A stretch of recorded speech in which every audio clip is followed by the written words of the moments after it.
Hello and welcome to another episode of The Basement. I am your host, Lex Rhodes, and I'm here with the amazing and fabulous Teena. Teena, say hi to the people. Tell them, what kind of music do you make?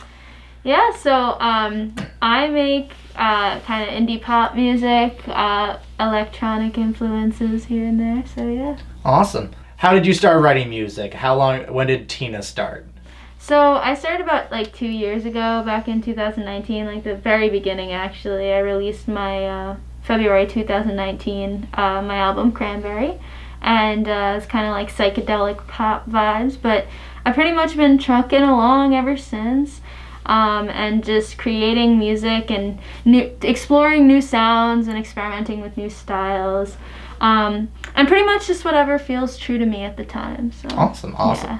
What are your influences when it comes to songwriting? Where do you take your influences from? So it kind of comes from whatever I'm really listening to at the time. I have a lot of influences in the back of my mind at all times, the legends to me.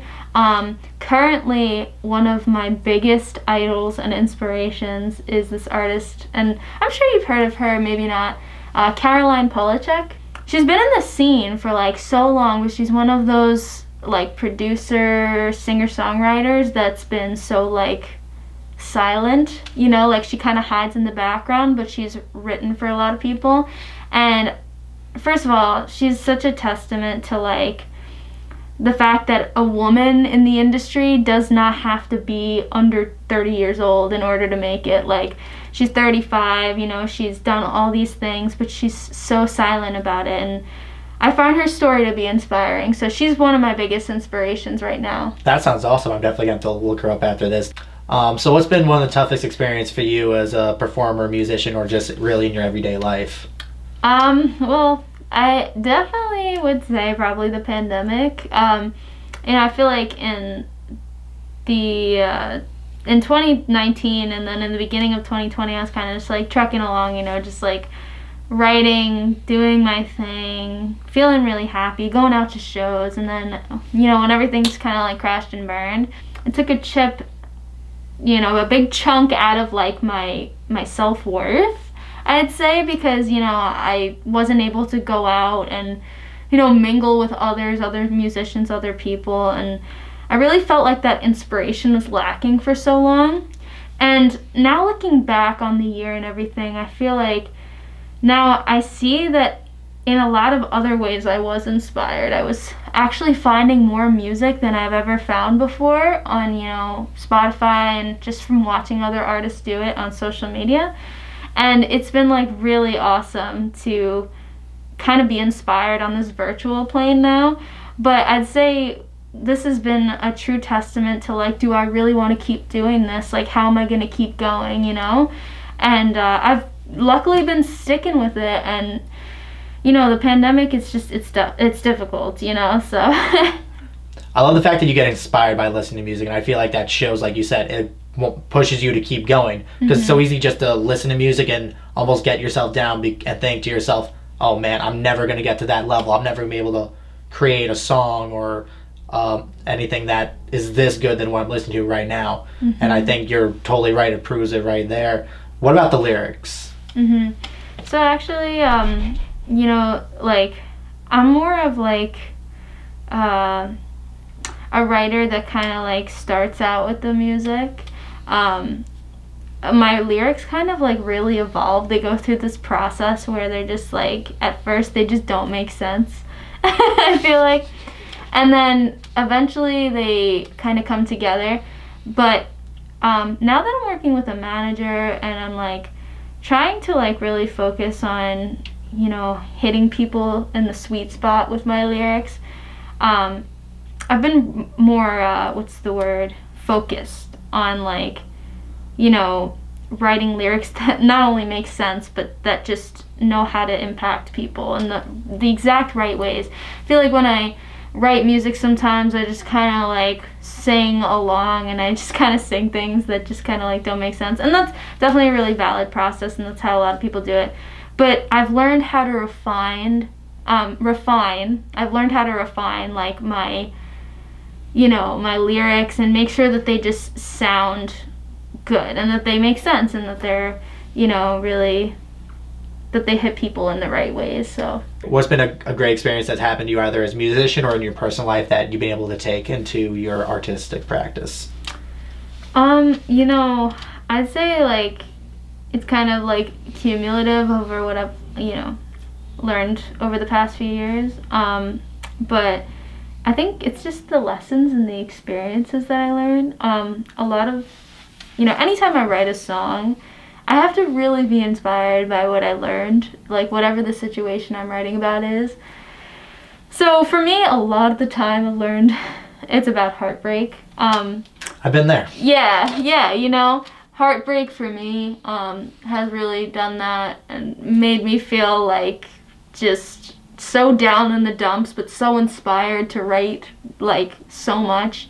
But also I'd say I've learned a lot of lessons about the industry in the last few months, and like I said, I look back on the pandemic as it was a lot. It was scary. I'm like, do I even want to keep going and doing this? But I've learned about how to get my foot in the door and how to make my success grow. And I've learned a lot of lessons from, you know, my team and like stuff like that about just how to manage my expectations, to have patience with myself. You know, it's not linear, this journey. Yeah. You don't know where you're gonna go. You don't know what's gonna be next. But I'm so thankful that I have such a great team behind me telling me, you know, take a breather, check in with yourself, don't stress yourself out, because I'm kind of the type of musician that doesn't have a lot of patience, and I'm that kind of person too. I always want to keep putting out these projects. That's always been a thing for me. But now that I kind of have been taking time with myself, like I've been working on this project since December, so it's like I'm really taking my time with this. And I'd say it's one of the toughest things is just having patience with myself, and like I'm always in a rush to do things in my career, so it's just like I've been able to take a backseat and just kind of chill out. You mentioned that you've been getting more experience in the industry and everything. You want to talk about that a little bit? You mentioned that you have a manager. Maybe give a little insight to people who are trying to go down that route. Yeah, absolutely. So in the middle of 2020, and around August, I teamed up with Elton Audio Records. They're based in New Jersey. They've been really, really good to me. And just really, really awesome. Just having like a team behind me for the first time has been such an enlightening experience, because, you know, I was independent for so long. And, you know, I do encourage independent artists to seek out as many resources as they can. But at the same time, definitely there's nothing wrong with reaching out and seeking management, because having like a team behind you and having people want to help you is so important to your career. And eventually, if you want to get to that level of like you want to be signed, or you want to kind of like get like level up, you know, seeking out management and seeking out labels, they're really there to help you and just take care of you, and, you know, they're in your corner backing you. So but, you know, it's really awesome also on the offhand how independent musicians can like still do everything themselves these days. It's really cool. You know, I've seen so many independent musicians blow up now that we have these resources like TikTok. It's really great. So yeah, I just definitely encourage people to just keep pushing though, because I know this industry is really difficult to kind of like get your foot in the door, but let others compliments and like others praise of you, let that, you know, help you climb up to the next level. Take the good and take the bad and just let that fuel you up the ladder, because I promise when you get to that point of like more success than you had a year ago, it's gonna feel so good. So That's awesome. And I agree. And what you were saying before, it does take time. I remember when I was first writing, starting out with writing my music, I want everything to be perfect. I need this album to be perfect. If I want to be like a producer, songwriter, I need it to be perfect on the first try. right. Which is not true at all. Everything's a learning process. Mm-hmm. And a lot of the people that you hear on the radio, or like they drop their first singles, they did not just come out of the woodworks. Right. They've been at it for years. Yep. Even what you were saying before, like on social media and everything, I want to go over this a little bit because you have such a great interaction with your fan base on social media. If I've noticed, and like, was this part of like the management plan and everything, like getting the Instagram, like getting the followers and everything, and then going hard with like the posts and like the stories, because I know you do a lot with that too. Yeah, it kind of happened all like piece by piece. I tried to kind of like, actually it's funny because one of the first things and one of the first interactions I had with my manager was he was like, I don't think that your image is good enough right now. And it was the most honest comment that I needed to hear. But it was like, it wasn't like, oh, I don't think it's good. It was, I think it could be better. And I was like, okay, challenge accepted. And I kind of started upping my Instagram game a little bit to just more professional photos, you know, more of a story there. And it actually really did wonders for my page. Started using hashtags and stuff like that. Then, you know, I kind of started noticing people come in a little bit. And I tried to kind of keep that going with some sort of minimal interactions. It's nothing big, you know, it's not like you have to start a whole email campaign, but it's just about kind of like making people feel heard, you know, like, and you know, it's like any other relationship. If people take interest in your music, you want to give back to them, so you want to interact with them, you want to just kind of like make sure the vibes are good for the people that are staying and watching your stuff. Some of the people that have found my music over the last year have been some of the sweetest people ever, and it's just been so amazing to watch them stay and to watch them, you know, like kind of want more from me, and it feels so amazing. And you know, those people have dreams too, and you know, I want those people to know that I'm supporting them too, you know what I mean? So it's kind of just like, it's funny because this is actually what I learned in my program. I'm also a music therapy major at Malloy College, and the foundation of like just building relationships with people, like it's not about fans, it's not about followers, it's not about that. It's just about just kind of like making people feel heard and making people feel safe in your own space and on your own platform. So I just try to do that because I want to give back to the people that are being so kind to like reach out to me. That's awesome. Yeah. You just mentioned you were a music therapy major. What's that like? You know, I'm not a licensed professional yet, but I've been working on, you know, different things with people and, you know, in my therapy spaces, and these experiences have made me so grateful, like, because, you know, my big focus as a music therapist is to delve into music production with clients. So, you know, being able to create like a tangible product for my clients, to write songs with them and stuff like that, has been my main focus right now. And it's been so great to, you know, create these like songs and stuff. So I'm really, really happy with what I'm doing right now, and that's only going to keep building, you know. It's funny because I'm kind of like at a crossroads where I'm like, okay, I have like a music career, that I also will be getting this degree, so maybe I want to like open up my own private practice. I'm kind of just like, okay, like I have all these things, good for me. But yeah, who knows what the future holds. But yeah, I'm working on just, you know, projects, even in my own program right now, that are really meaningful. So. No, I love that. And like how you're saying, like you're graduating, you're working on your music career, but I feel like as artists, like that's what it's all about. We want to do almost everything, and that's why we want to create. That's why we try to do all these things. We want to connect with people. We want to help. It's just it's almost second nature to us. Yeah. What advice do you have for people looking to get into music therapy? Because I know that's a big, it's a big major that's starting to grow in popularity. Yeah.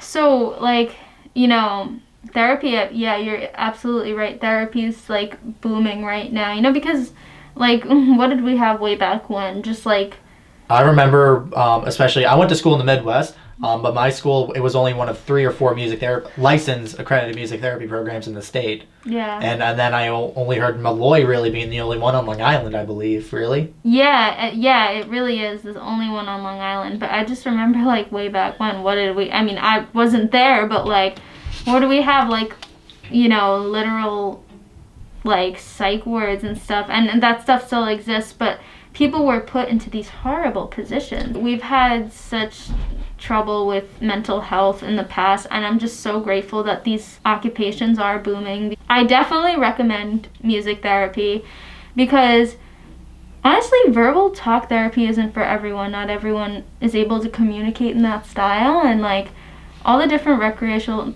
therapies now, like, you know, music therapy, art therapy is a thing. There's spiritual therapies too.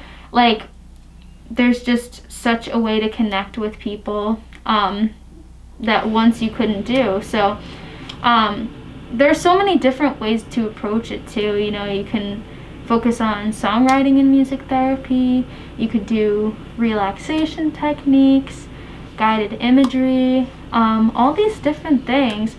And so many great programs too. Malloy has really been great to me.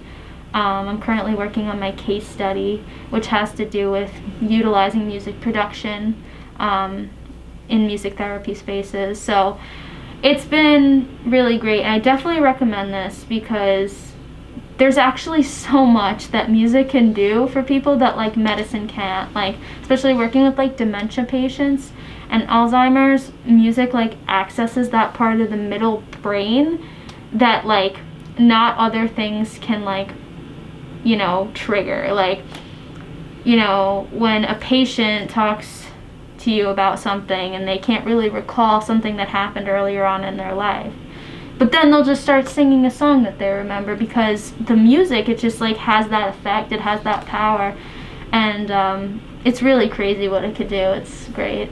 That is beautiful. And when you were talking about talk therapy maybe not being for everyone, you're totally right. Like, even for me, I almost struggle in my normal therapy sessions. Half the time I struggle finding the words to say, and I even tell my therapist, honestly, I feel like you should just listen to my music because I feel like it's easier for me to like write down what I'm thinking and how I'm feeling in a song form, or just being able to express it in a more creative outlet. Absolutely. So yeah, if you really are interested in music therapy, look for programs in your area. If you're on Long Island, Malloy, 100%. Teena, thank you so much for joining us. Is there anything you have coming up? Anything you want to share with people? Anything you want to plug? Yeah, so I am working on a music project where I can't say when it's going to come out yet, but yeah, no, like I said, I've been working on music, and so that is set to come out real soon, so I'm really excited to share that with the world. Where can people follow you to get updates on your music and your projects? Oh yeah, so you can follow me on Spotify. I'm Teena, Teena. I'm also Teena Town on Instagram, TEENATOWN. So yeah, thank y'all. We'll put all those links in the description. Teena, thank you so much again for joining us. Thank you. Stay tuned. We're going to reset. Teena's going to play a couple songs for you real quick. Thank you so much.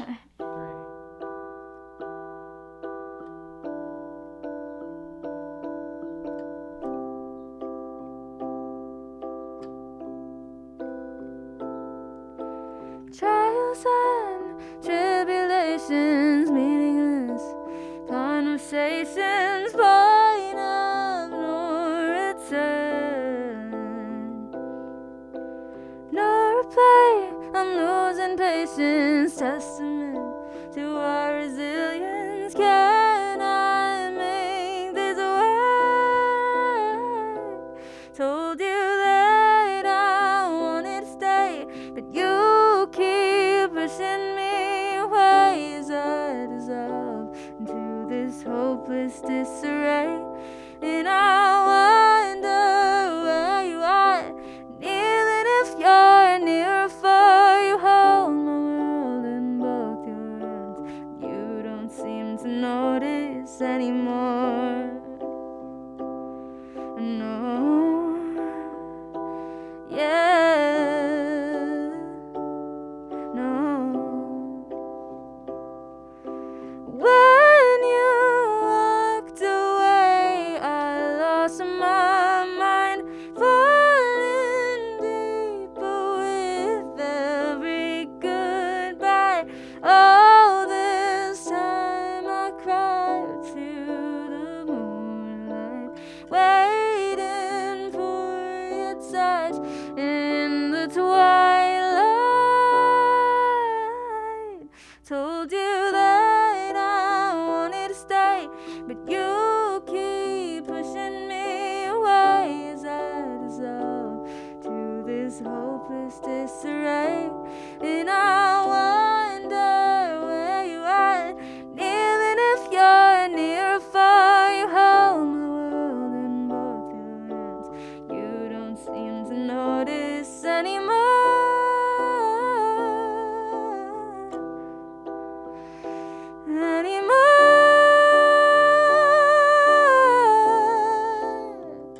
When the truth of it arrives, will you be mine? Will you run away from me and hide? I told you that I wanted to stay, but you keep pushing me away as I dissolve into this hopeless disarray. And I wonder where you are, even if you're near or far. You hold my world in both your hands. You don't seem to notice that I told you I wanted to stay. You keep pushing me away as I dissolve into this hopeless disarray. And I wonder where you are, even if you're near or far. You hold my world in both your hands. You don't seem to notice anymore.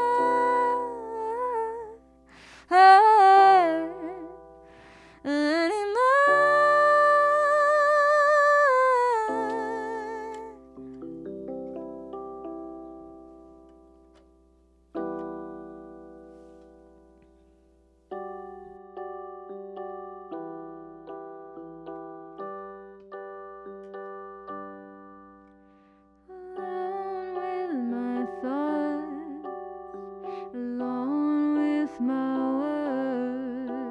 I fiddle on my black guitar,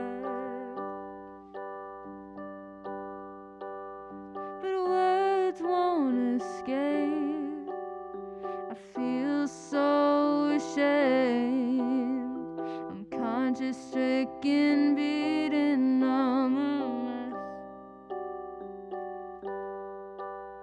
A fiery light once burned so bright, the control it seemed to once be in my hands. But I'm a fickle flame, I'm losing hope and faith. Embers die when they have nothing else to gain, to gain, to gain. I don't feel the same, I don't feel the same. Yeah, this head is burning me alive, and I don't feel the same, don't feel the same. Hey, don't feel the same, don't feel the same. And I don't know what to tell you.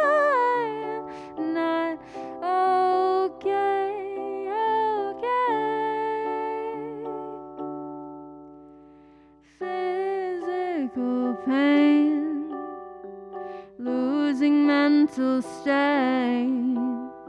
It's time I rewrite my own life. Oh, 'cause when you're in the dark, life is bound to leave a mark. It's scars that truly make us who we are.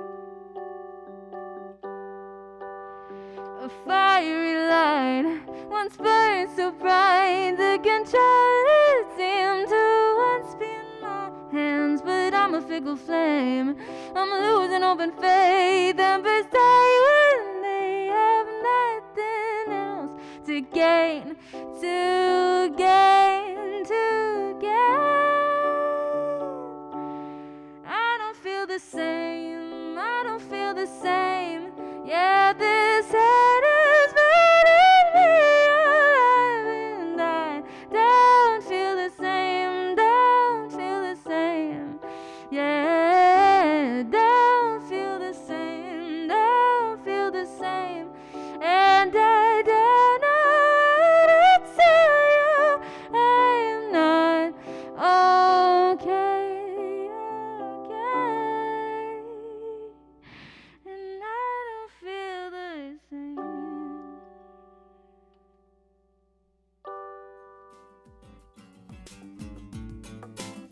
Thank you, Teena, for joining us and giving us an insight as to what it's like navigating the music industry, as well as your experience being a music therapy student. We can't wait to see what you do in the future. If you would like to follow Teena, please make sure to follow her Spotify, Teena, as well as her Instagram, Teena Town, Teena Town, TOWN. Make sure you follow her because she has some projects coming out you do not want to miss. As always, don't forget to like the video, say hi in the comments, and please don't forget to subscribe.